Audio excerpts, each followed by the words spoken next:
Hi, my name is Linsdau. I'm a polar explorer and motivational speaker. Today I'm going to share my top 3 tips on how to be courageous.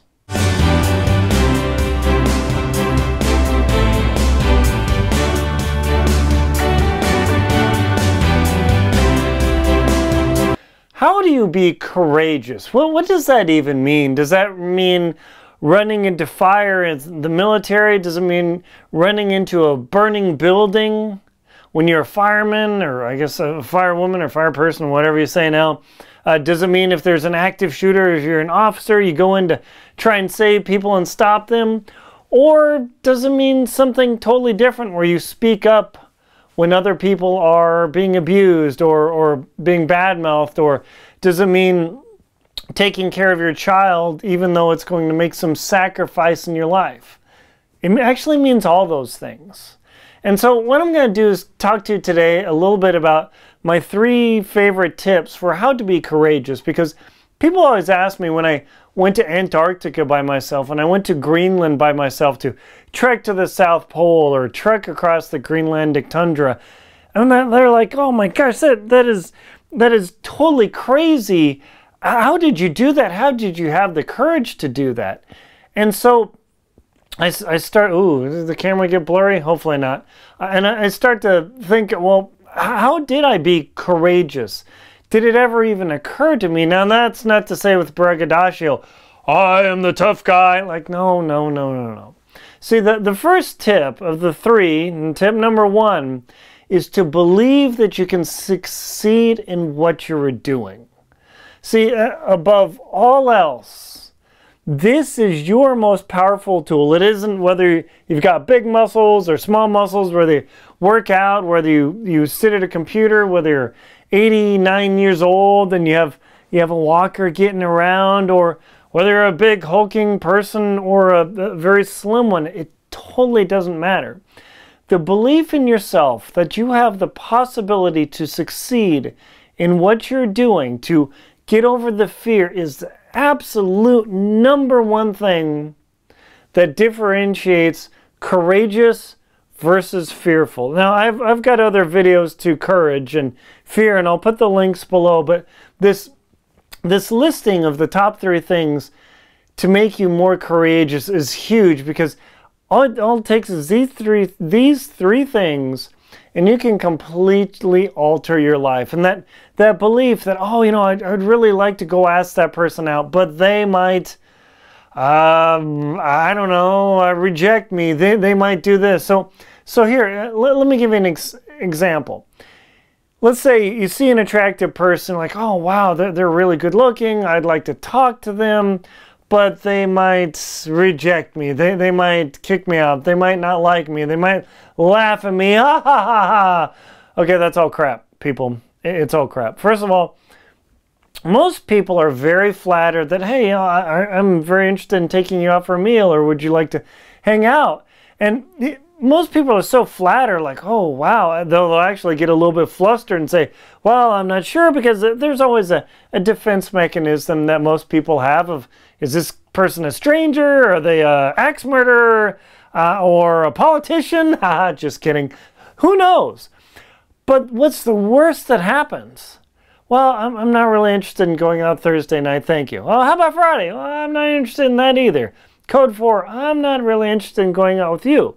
But look at what's the worst that happened. Did you have anything going on that Thursday night anyway? No? So your circumstances really haven't changed, right?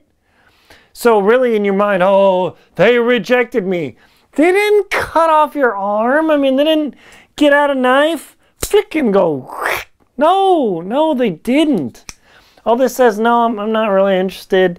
Maybe it's the wrong time. Maybe it's the wrong person. Maybe they don't like your hair color, your Asian, you're black, you're white, you're green, you're space alien. Who knows? But believing that you can succeed will get you that first step to getting there. And that is the key to the second thing. And that is to have the mentality of success, to have the mentality that, yes, you can be courageous. It's one of those, I guess Tony Robbins, probably the most famous motivational speaker in the world. I'm not quite at Tony Robbins level, but I'm coming for you, Tony. And in that, your mentality to believe that it is possible to succeed is really everything. I mean, when you think about, I'm trying to give you an idea of that mentality of your attitude really dictates how far you're going to go in life. I mean, I've had plenty of struggles. I've got asthma. I'm always worried about that. I came from a school that wasn't great, right on the Mexican-American border. Lots of people had trouble with violence and drugs. The school still has plenty of challenges, but the teachers and the administration continue to work to bring those students up. But they try and create a mentality for success.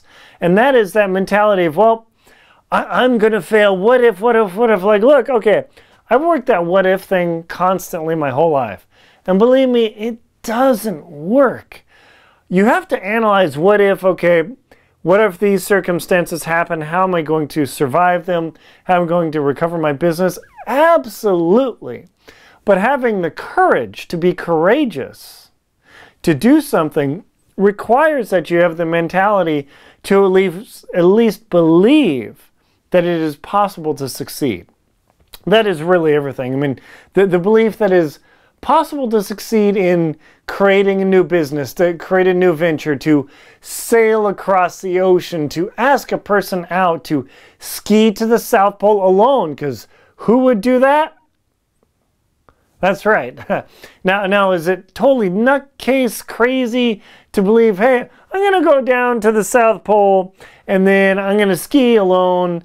That's totally nuts to most people. But for me, it was a perfectly natural thing to do. I didn't even believe that I wouldn't succeed. Now, did a lot of things happen to me? Ooh, yeah, baby. I got sick, I coughed up blood, my gear broke, my skis broke, my shovel broke, worst weather ever, terrible sastrugi, deep snow. I mean, just this long litany of stuff that should have sailed me to the bottom. But fortunately it didn't. I survived the longest expedition ever to the South Pole alone. I mean, like nobody's ever stuck it out that long and gone to the South Pole simply because I created this mentality that, you know, I'm going to keep going. Even if I have to claw my way there, I'm going to make it. So that's number two. And then the third thing, tip number 3, is to focus on the achievement, to focus on the goal. What is it that you really want to get out of this experience? What is it that you want to gain? More money, better relationships, earn your pilot's license, spend more time with your children. Who knows? Those are relatively concrete and I wouldn't say easy to manage, but easy to focus on.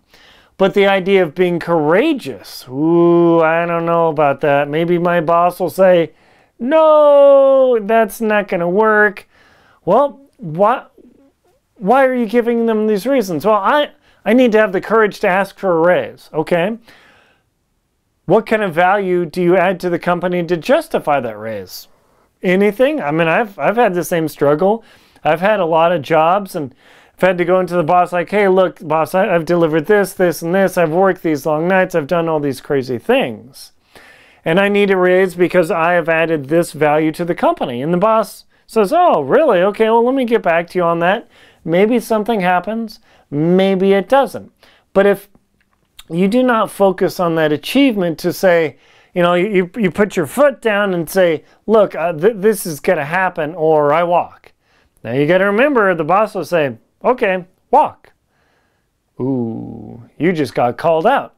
Now you have to be ready to realize that in order to focus on your achievement, tip number 3, that sometimes it might not work out, but you have to have the belief and the mentality, tip 1 and 2, that you can possibly succeed. So focusing on that achievement to say, hey, create that visualization. Like there was a climb that I used to do as a young rock climber in my 20s. That's young now. But I really wanted to be able to climb this one move, but I had to hang here and I had to throw my hand way over and completely commit. And if I didn't, I would fall, I would crack my head. I mean, it was pretty miserable. So I practiced and practiced that move over and over again. But in my head, I kept thinking, this is impossible. How am I going to get it? I know other people have done it, but why can't I? Well, why can't you? So instead I focused, okay, I know what the move is. I swing around, I grab it, I get my hands in there and I climb through it. And I practiced that motion in my head over and over and over, telling myself, you can do it, you can make the motion, you can make the move. And then one day, I'm climbing on the same climb that's kicked my backside forever. And I make the move, I'm like, all right, I know the move, go up, shh, boom. And I got it. That was super silent, like, woo, oh wait, I gotta do something. Get my extra quick draw, get clipped in, and then I was able to complete the climb. It was incredible. But my belief to succeed was everything in my achieving my goal of being courageous and moving through that challenge. And that is the huge differentiation between people who are not courageous and those who are, is that belief that you can succeed, changing your mentality, and focusing on that achievement. Those three things will give you a more courageous life. My name is Linsdau. I'm a polar explorer and motivational speaker. Please like and comment on my video. Take your phone, scroll down, hit the little arrow, scroll, scroll, scroll, add a comment. Please also subscribe to my channel and hit the little alarm bell there so you can get the latest notifications for my videos. And also, please support me on Venmo, PayPal, and Patreon. Thank you for watching.